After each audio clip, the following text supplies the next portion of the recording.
Let's burn stuff!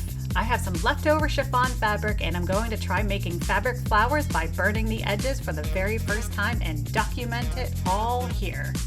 And add coffee. That sounds like a good idea.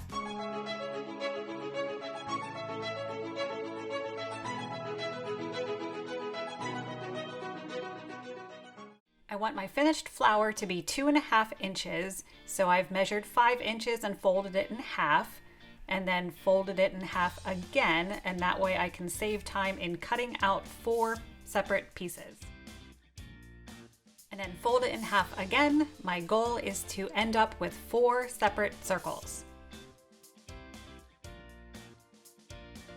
That one was weird.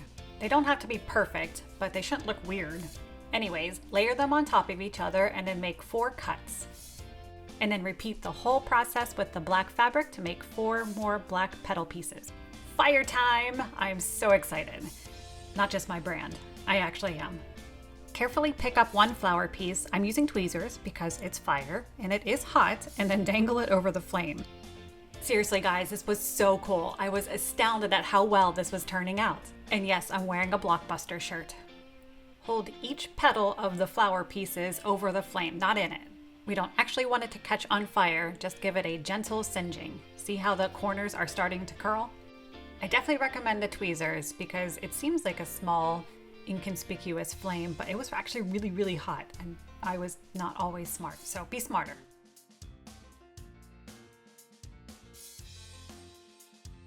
The petal pieces are turning out really well, and if any of them curl the wrong way, just while they're still hot, shape them with your finger the right way. I'm still in awe. Like, I want to burn all fabric now. Such a pyro. Okay, so now I have the maroon ones done. Moving on to the black ones. Same way. Hold it over the flame, not in the flame, and gently singe the edges. And again, if any of them turn the wrong way while it's still warm, shape it the right way.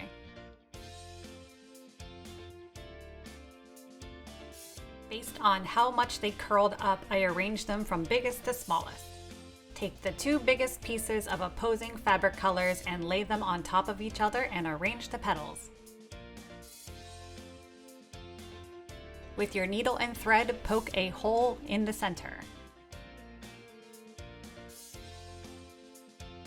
One by one, using alternating colors, thread each petal piece on top and arrange the petals as you go.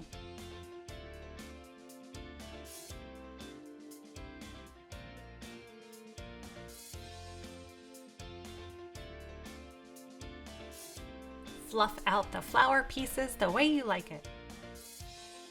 I wanted to add a few beads to the center to give it just a little bit of sparkle. So before you tie off the project, individually thread each bead and then do a few stitches in between to secure it.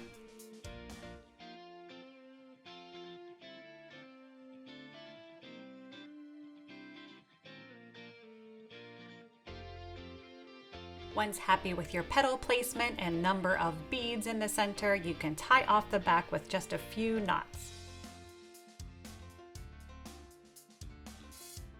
I'm going to make this into a pin, which is very easy. I have these pin backs that I bought at Michael's, like 300 in a pack, so they're pretty inexpensive. And it has holes in the back so that you can just sew and secure it along just like you would do a snap or a hook on a garment.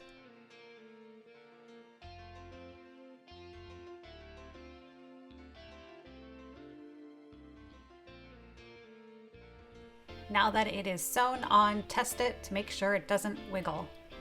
I hope you've enjoyed watching my start as a pyromaniac. In all seriousness, please be careful if you do try this at home. Flames are hot and like to burn fingers if you get them too close. Please subscribe to my channel for future tutorials on how to call the fire department when you've lit your house on fire, or for fashion DIYs.